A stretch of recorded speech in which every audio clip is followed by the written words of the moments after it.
Hey folks, welcome back. Well, this is going to be part two of we did part one. We removed the transmission and the clutch, and then I pretty much just kind of ended it there, thinking, well, it's just reversal, putting it together. And then I got to looking at the throwout bearing. It's a little unique, and not exactly sure how exactly it gets replaced here. Here's the new one.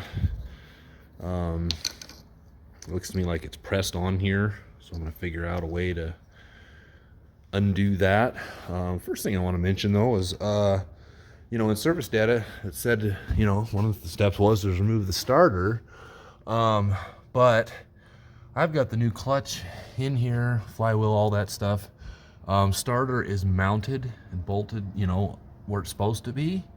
I was like, why do we have to remove the starter? Because why wouldn't the transmission just go in and go over the top of that? Now this needs to be in here, and it can just float just like this, but it's got to go behind the flywheel like it was. And then when you get the transmission in there and get your upper bolts and all that, then you just move this into position and bolt it to the bell housing like it was. I think even one of these bolts was part of the slave cylinder here. So anyways, if you hopefully maybe you see this part before, it's real easy to put your starter back on with flywheel and all that stuff removed. Just bolt it right back up again. That's what I would do. That's what we're going to do now. I'm pretty sure it's going to work. So anyways, back to the throwout bearing. And I'll show you how to put this piece back in there. It just has these little clips that clip to the fork.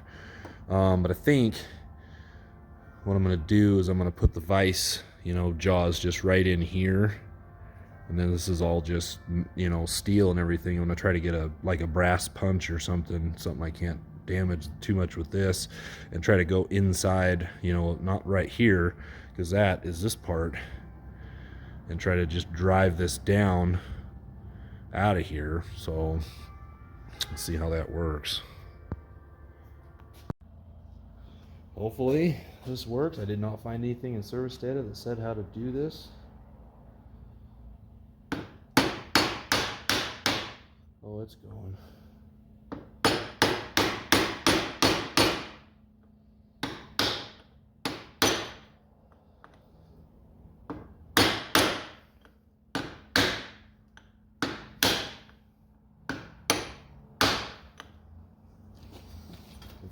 You're seeing kind of, we're dropping it down now. Hopefully you're kind of seeing what's going on. Not my grubby paws being in the way. There we go. All right. There's the old bearing. So that was kind of how I thought that was supposed to go. So we get this all cleaned up. Figure out a way to drive that new one on.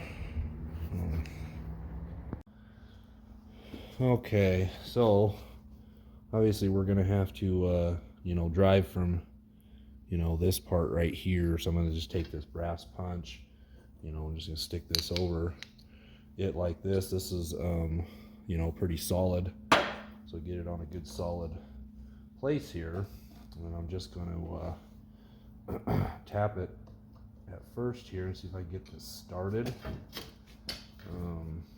along here, and I don't know.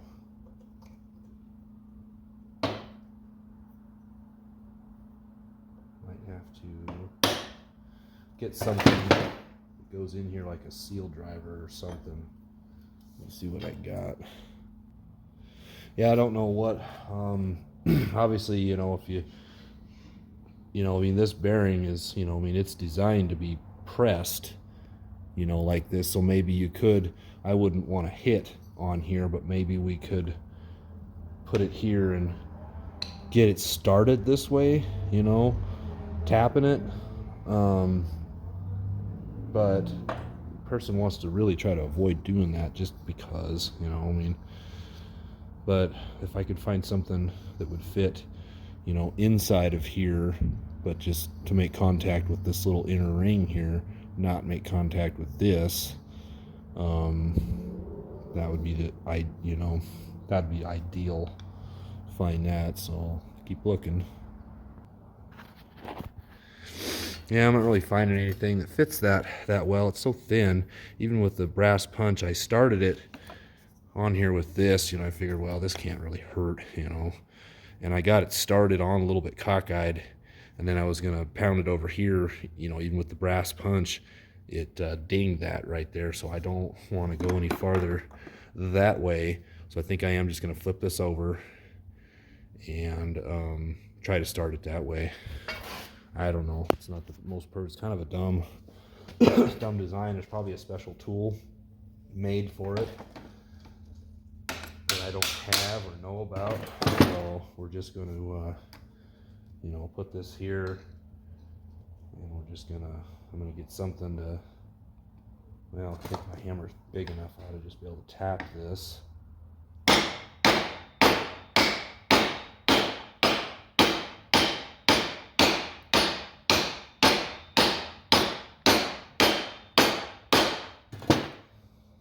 That's not too bad. It does not take that much effort to do that.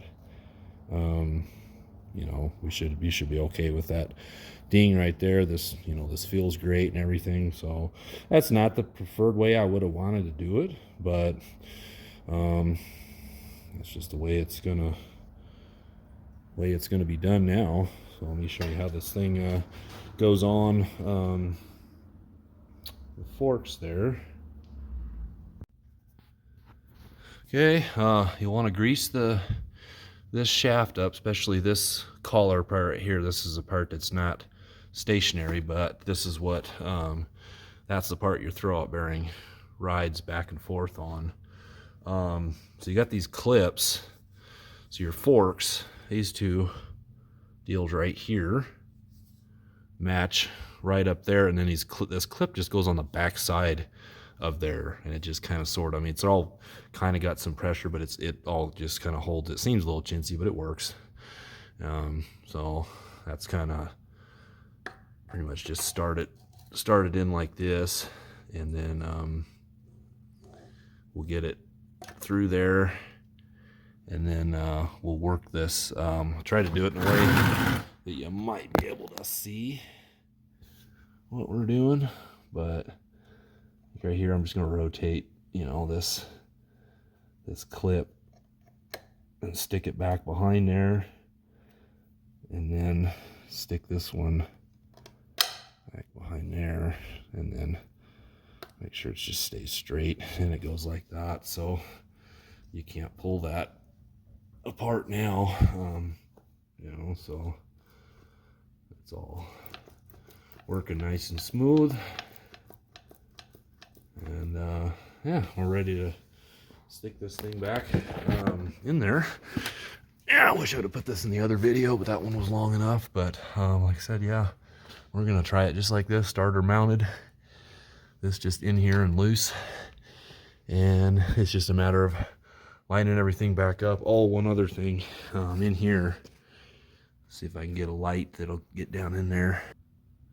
Okay, so we're gonna go right in here. Let's see if I can get a light that'll stay. So what we're gonna do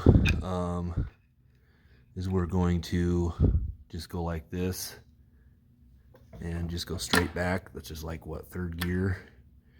Click that. Hopefully you saw that, see if I can, oh, darn it. Right there, there's neutral.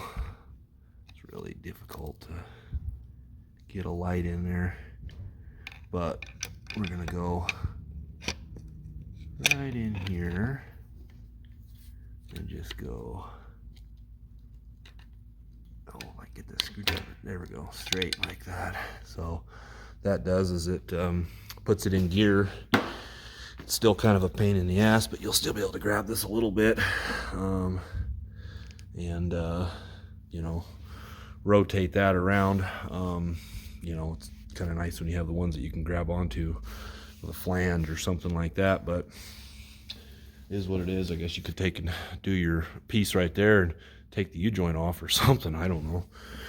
If you were doing the U-joints, I'd do that and then stick that piece, back in here. You have something to grab onto, just because sometimes these splines, you got to turn it just a little bit to line it up. And then once you get the transmission all in, just remember to put that back into the neutral position, because that's what you'll need it to put your shifter back in. So yeah, anyways, hopefully this helped you out. Thanks for watching.